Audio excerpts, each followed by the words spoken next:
আসসালামু আলাইকুম দর্শক বন্ধুরা, কেমন আছেন সবাই? আশা করছি আপনারা সবাই অনেক বেশি ভালো আছেন। আমি বুঝলাম না 2025 এখনও পর্যন্ত শেষ হতে পারলো না, বাট 2026-এর মডেল কিভাবে আসলো। যাই হোক, শোরুম থেকে যেটা বললো আমি আপনাদের সাথে সেটাই শেয়ার করছি। নতুন আজকের ভিডিওতে আপনাদের সবাইকে ওয়েলকাম করছি। এই মুহূর্তে যে বাইকটা আমার সামনে দেখতে পাচ্ছেন এটা হচ্ছে ইয়ামাহা R15 ভার্সন 4 BS7। হ্যাঁ, আর এই যে 2026-এর মডেলটা, এটা হচ্ছে কোনো শোরুমে পাবেন না, অফিসিয়াল কোনো শোরুমে পাবেন না। এটা হচ্ছে দু একটা সিবিইউ শোরুমে পেতে পারেন, যেমন মিরপুর 60 ফিট আজলান মার্টে আছে। আমি আজকের এই বাইকটার টোটাল ইনফরমেশন আপনাদের সাথে শেয়ার করার চেষ্টা করব। তবে লুকস অ্যান্ড ডিজাইনে তেমন কোনো পরিবর্তন লক্ষ্য করি নাই, শুধুমাত্র গ্রাফিক্সটা। আর গ্রাফিক্সটা আপনাদের কাছে কেমন লাগে অবশ্যই কমেন্টস করে জানাবেন দর্শক বন্ধুরা। আমি কিন্তু শুরুতেই গ্রাফিক্সটা দেখিয়েছি আপনাদেরকে। গ্রাফিক্সটা আসলে আমার কাছে অনেক ভালো লেগেছে। তবে এই বাইক কেনার সাধ্য আমার নেই, আপনারাই কিনেন, আপনারাই পছন্দ করবেন। তো দর্শক বন্ধুরা, আজকে হচ্ছে এই বাইকের A to Z information share করব। যদি আমার ভিডিওটি আপনাদের কাছে ভালো লাগে একটু অবশ্যই দয়া করে ভাইয়ের এই ছোট্ট চ্যানেলের নতুন এই চ্যানেলে একটু সাপোর্ট করে দেবেন। ভালো লাগলেও সাবস্ক্রাইব করবেন, ভালো না লাগলেও সাবস্ক্রাইব করবেন। হয়তো আজকের ভিডিওটি ভালো লাগেনি, কালকের ভিডিওটা ভালো লাগতেও পারে। আর ভুল ত্রুটি হলে আপনারা কমেন্টস করে পরামর্শ দেবেন, আপনাদের পরামর্শ অনুযায়ী ভিডিও বানাবো ইনশাল্লাহ। বাইকের ফুল ট্যাঙ্ক ক্যাপাসিটি হচ্ছে 11.5 লিটার, আর পার লিটার ফুয়েলে এভারেজ মাইলেজ পেয়ে যাবেন 42 থেকে 45 কিলোমিটার বললো আর কি শোরুম থেকে। যেহেতু BS7 FI ইঞ্জিন, মাইলেজটা এমনটাই পেয়ে যাবেন। তো বন্ধুরা দেখতে পাচ্ছেন যে এই যে ফুয়েল ট্যাঙ্কের দুই পাশে কিন্তু ইয়ামাহার যে ব্র্যান্ড লোগো এটা কিন্তু রয়েছে। এটা ডান পাশে প্লাস বাম পাশে উভয় পাশেই রয়েছে। ঠিক আছে, আপনাদেরকে ফুয়েল ট্যাঙ্কটা আমি একদম উপর থেকে দেখিয়ে দিয়েছি। মানে যারা হচ্ছে এই বাইকগুলো পছন্দ করেন, স্পোর্টস টাইপের বাইকগুলো, R15 লাভার আছে বাংলাদেশে অনেক, তারা যেন ভালো করে বুঝতে পারেন, যার জন্য আমি ঘুরে ঘুরে দেখাচ্ছি। এখানে ইয়ামাহা মোটরসাইকেল কানেক্ট, মানে এটা হচ্ছে ব্লুটুথ কানেক্টিভিটি, মানে ওয়াই কানেক্ট, স্মার্ট কানেক্টিভিটি যেটাই বলেন না কেন, এটা অ্যাভেলেবেল রয়েছে। আর এখানে দেখতে পাচ্ছেন বডির সাথে মানে কিডের উপরে R15 একটা গ্রাফিক্স আকারে লেখা রয়েছে। এটা দেখতে কিন্তু বেশ সুন্দর লাগে। এখানে কার্বন ফাইবারের একটা সংমিশ্রণ রয়েছে। ইয়ামাহা লেখাটা কিন্তু ব্ল্যাক কালারে রয়েছে, এটা স্টিকার আকারে। ঠিক আছে, তো এই যে 4-5টা কালার কিন্তু রয়েছে। যখন রোদ্রে রাস্তায় যখন বাইকটি রাইড করবেন তখন নাকি কালারটা আর কি মানে চেঞ্জ হবে, এরকমটা একটা বিষয়। আর এই বাইকের হেডলাইট বা সামনের লুকস ডিজাইন আগের মতনই আছে। পাশাপাশি দর্শক বন্ধুরা, এই বাইকের যে মিটার কনসোল, মিটার ড্যাশবোর্ডটা দেখিয়ে দিচ্ছি। এটা TFT মিটার না, এটা হচ্ছে ওয়াই কানেক্ট অ্যাভেলেবেল আছে এবং দরকারি সকল যাবতীয় ইনফরমেশন পেয়ে যাবেন। যেমন speedometer, odometer, trip meter, tachometer, gear show করবে ডিজিটালি, টাইম শো করবে। এখানে TSC লেখাটা আছে, অর্থাৎ এই বাইকে TSC আছে। তারপরে মানে ট্র্যাকশন কন্ট্রোল যে ফিচারটা রয়েছে সেটা আছে, কুইক শিফটার আছে, এগুলো আছে আর কি।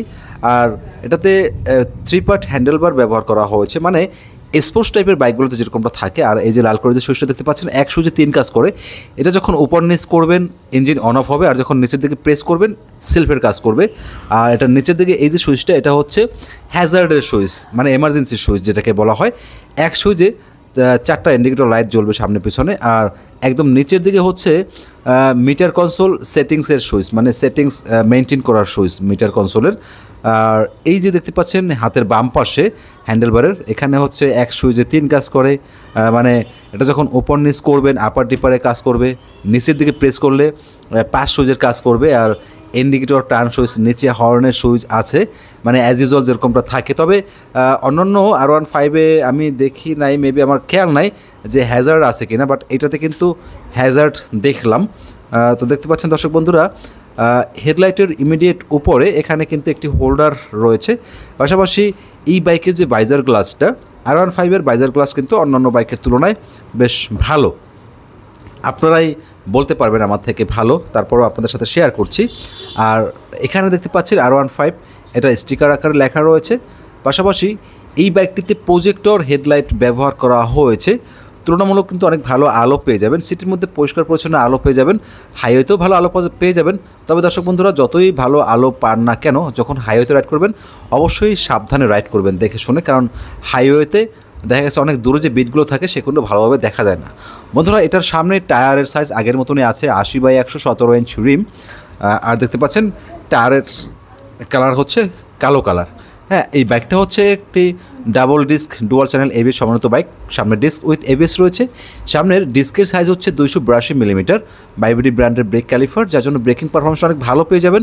সামনে ইউএসডি সাসপেনশন ব্যবহার করা হয়েছে গোল্ডেন কালারের। কার কাছে কেমন লাগে অবশ্যই কমেন্টস করে জানাবেন। বন্ধুরা, এই যে দেখতে পাচ্ছেন, এটা হচ্ছে রেডিয়েটর। বাইকের ইঞ্জিনকে ঠান্ডা করতে সাহায্য করে। হ্যাঁ, আর এই বাইকের পুরো ইঞ্জিনটা হচ্ছে ইঞ্জিন গার্ড বলেন অথবা ইঞ্জিন কাওয়েল বলেন, এটা দিয়ে কিন্তু কাভার করা আছে পুরো ইঞ্জিনটা, যার জন্য যখন বৃষ্টির সময় রাইড করবেন সহজে কিন্তু আপনার বাইকের ইঞ্জিনে কাদাবালু ছিটে লাগবে না। আর R15 বাইকে এটা থাকে, শুরু থেকে দেখেছি, সবাই জানেন আপনারা। আর ইঞ্জিনের উপরে ইয়ামাহা লেখাটা একেবারে ব্র্যান্ডিং করা রয়েছে। বন্ধুরা, বাইকে 4 স্ট্রোক সিঙ্গেল সিলিন্ডার লিকুইড কুল BS7 টাইপের ইঞ্জিন ব্যবহার করা হয়েছে।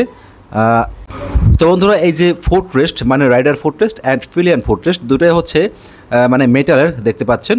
পাশাপাশি বাইকের যে এক্সস্টও রয়েছে আগের মতনই সিঙ্গেল ব্যারেল এক্সস্ট, তবে ইয়ামাহা প্রত্যেকটা বাইকে কিন্তু এরকম একটি এক্সস্ট ব্যবহার করা হয়। তবে চমৎকার একটি সাউন্ড পাওয়া যায় যখন বাইকটি রাইড করবেন, তখন কিন্তু এর সাউন্ডটি উপভোগ করতে পারবেন। দর্শক, আন্তরিকভাবে দুঃখিত, কারণ আপনাদেরকে প্র্যাকটিক্যালি চালিয়ে দেখাতে পারলাম না, সাউন্ড শোনাতে পারলাম না, যেহেতু বাইকে ব্যাটারি লাগানো ছিল না। বাইকের পিছনে যে ডিস্ক ব্রেক রয়েছে এটার সাইজ হচ্ছে 220 মিলিমিটার। এখানে কিন্তু এবিএসও পাচ্ছেন, অর্থাৎ সামনে পিছনে উভয় এবিএস থাকছে। এবং দর্শক বন্ধুরা, বাইবিডি ব্র্যান্ডের ব্রেক ক্যালিফার সামনে পিছনে উভয়, যার জন্য বাইকটির ব্রেকিং পারফরমেন্স কিন্তু অসম্ভব ভালো পেয়ে যাবেন, কন্ট্রোলিং অনেক ভালো। আর বাইকের যে পিছনের টায়ারের সাইজ হচ্ছে 140/60। তবে দর্শক বন্ধুরা, ইয়ামাহা ইজ ইয়ামাহা, ঠিক আছে। অন্যান্য বাইকের তুলনায় দেখবেন যে ইয়ামাহার বাইকের পিছনে যে হাগারটা থাকে মানে টায়ারের পিছনে, এটা কিন্তু সেই অনেক মানে উন্নত মানের শক্তপোক্ত। হ্যাঁ, যদিও প্লাস্টিক, বাট সেই লেভেলের প্লাস্টিক, ঠিক আছে। তো বন্ধুরা, বাইকের পিছনে অ্যাডজাস্টেবল মনো সাসপেনশন ব্যবহার করা হয়েছে, যার জন্য হাফ ইঞ্চি অ্যাডজাস্ট করে কিন্তু সাইজের সাথে অ্যাডজাস্ট করে বাইকটি রাইড করতে পারবেন। কেন বললাম কথাটা? এটা হচ্ছে আমার উচ্চতা হচ্ছে 5 ফিট 4 ইঞ্চি, আমি বাইকটি মোটামুটি ইজিলি কন্ট্রোল করতে পারি, ঠিক আছে। তো আশা করছি আপনাদের যাদের উচ্চতা 5 ফিট 4 ইঞ্চি আপনারাও পারবেন। আর বাইকের পিছনে হ্যালোজেন টাইপের ইন্ডিকেটর লাইট ব্যবহার করা হয়েছে। এই জায়গাটায় আমার খুব খারাপ লেগেছে, কারণ এত দামি একটা বাইক, সেক্ষেত্রে সামনে পিছনে এলইডি ইন্ডিকেটর লাইট ব্যবহার করলে ভালো হতো। আর এটা হচ্ছে যে পিলিয়ন সিটের সাথে কিন্তু লকার সিস্টেমটা অ্যাভেলেবেল রয়েছে। এখানে চাবি দিলে বাইকের সিটটা খুলে যাবে, মানে পিছনের যে সিটটা আছে এটা খোলা যাবে, তারপর দরকারি সব কাগজপত্র রাখা যাবে। তবে দর্শক বন্ধুরা, আমি সবসময় বলি অনেক দরকারি যে পেপারস সেগুলো এখানে না রাখাটাই ভালো, কারণ বৃষ্টির পানিতে ভিজতে পারে অথবা পানিতে ভিজতে পারে। আর এই হচ্ছে সিট। আর R15-এর সিটটা কিন্তু আসলেই চমৎকার। Side stand cut off sensor ফিচারটাও কিন্তু অ্যাভেলেবেল রয়েছে, অর্থাৎ সাইড স্ট্যান্ড ফেলে যদি আপনি বাইকে স্টার্ট দিয়ে গিয়ার দেন, সাথে সাথে স্টার্ট বন্ধ হয়ে যাবে। এই সাইড স্ট্যান্ড যতক্ষণ না তুলবেন ততক্ষণ বাইকটি নিয়ে আপনি সামনের দিকে যেতে পারবেন না। তো দর্শক বন্ধুরা, এই বাইকটির দাম ধরা হয়েছে 6,10,000 টাকা। এটা ওনারা হচ্ছে সিবিইউ শোরুম থেকে দাম বলে না, কারণ সিবিইউ বাইকের দাম হচ্ছে ওঠানামা করে, যার জন্য বলতে চাই না। আমি আপনাদেরকে অনুমান করে বললাম, আপনারা এই শোরুমে এসে কিন্তু দরদাম করে নিতে পারবেন, হয়তো আরও কমায় নিতে পারবেন। আর যদি আপনারা কমায় নিতে পারেন, এটা আমার কাছে ভালো লাগবে, ঠিক আছে।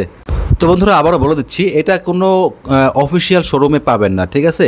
এটা হচ্ছে সিবিইউ শোরুমে পাবেন, হয়তো মগবাজারে পেতে পারেন, না হলে ঢাকা মিরপুর 60 ফিট আজলান মাঠ আছে, এখানেও কিন্তু পেতে পারেন। আর আজলান মাঠ হচ্ছে 60 ফিট রোডে এসে ছাপড়া মসজিদ আছে, ছাপড়া মসজিদের আশেপাশে একটু খোঁজাখুঁজি করলেই কিন্তু একদম হাতের বাম পাশে পড়বে, মিরপুর 2 নম্বর দিকে যেতে একদম মেন রোডে এটা অবস্থিত। একটু খোঁজাখুঁজি করলে কিন্তু শোরুমটা পেয়ে যাবেন। দর্শক, এই বাইকটি সম্পর্কে আপনাদের যদি আরও কোনো প্রশ্ন থাকে, ভিডিওর কমেন্ট সেকশনে কমেন্টস করবেন, প্রত্যেকটা কমেন্টসের রিপ্লাই করবে ইনশাল্লাহ। এবং যদি কোনো ভুল পেয়ে থাকেন অবশ্যই ক্ষমা সুন্দর দৃষ্টিতে দেখবেন, ভুল হতে পারে। সারাদিন ঘুরে ঘুরে আপনাদের জন্য নিত্য নতুন ভিডিও করে থাকি। দর্শক বন্ধুরা, এরকম আরও ভিডিও পেতে আমার চ্যানেলটিকে সাবস্ক্রাইব করে রাখতে পারেন। পরবর্তীতে কোন বাইকের ভিডিওটি পেতে চান সেটা কিন্তু কমেন্টস করে জানাবেন, কারণ আপনাদের কমেন্টসের উপর নির্ভর করে আমি ভিডিও তৈরি করি। ওকে, সবাই ভালো থাকবেন, সুস্থ থাকবেন। আসসালামু আলাইকুম।